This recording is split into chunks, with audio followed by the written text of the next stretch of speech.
What would you do if you believed in yourself more?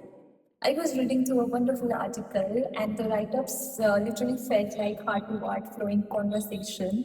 And there I came across through some of the interesting, fascinating facts that I did not know before, and I felt like sharing it across. So, there is an incredible author called Jack Canfield who wrote over 200 books and sold over 600 million copies. That's fascinating, right?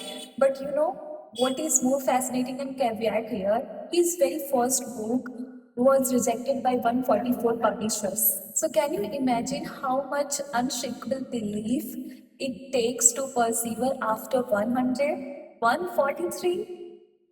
Wow, this blown my mind, like literally. So here comes the true concept that I literally picked out from this article, which is unshakable self-belief, and another we will come across after a few seconds.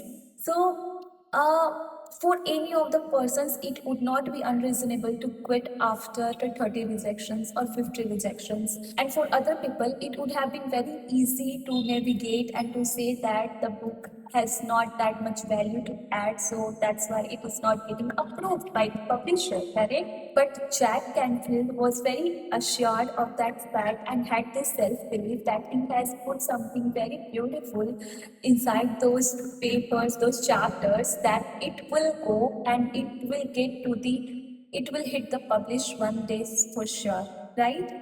Here we come through the very first point that I learned, and I would like to simplify it further. That is called unshakable self-belief. You know, if you know that your thing, your belief, or your work has some value to add, it may be a very small one. It does not need to be very elongated and a very vast things to consider. It is already worth it to go beyond that, to share across. Okay, let's be very pragmatic as well. Self belief, I know self belief is a very subjective point, and no one have a same kind of a self belief inside themselves. I mean, it has a lot of connections and notes to come across inside you, because everyone has their own kind of experiences, exposure, upbringings, and situations around, right? But you know what is the beauty part about it? That it self belief can be built.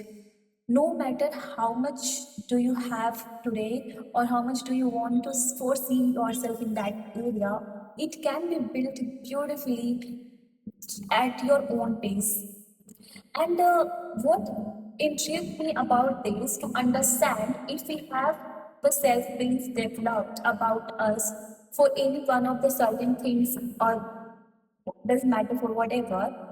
So we need to connect the dots, right? And there comes a personal agency. Through one of the very important exercises, we can develop this self belief.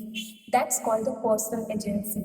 So, personal agency means that shooting your shot more about anything that you genuinely care about it, that really fascinates you, that intrigues you, arise a lot of questions in your mind, in your head, and you literally feel about going throughout it. So, of course, it has a connection with your heart and brain and your matter of interest as well. But that's called the personal agency. To look out of the things that intrigues you, that makes you feel like, oh, this is something which I am interested in, even I do not know anything about it at this moment. Okay, so of course it would have taken a lot of self belief, the faith, the power of personal agency mindset that did not stop Jack Canfield to publish his books every other time.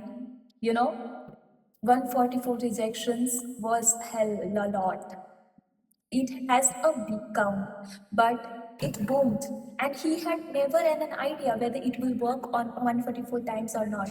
But what he had an absolute idea about his self belief and the personal agency, which was flowing hand in hand to to pre decide or to foresee that it will happen soon. someday or after a long hours, right? A question for you. What would you do if you believed in yourself more?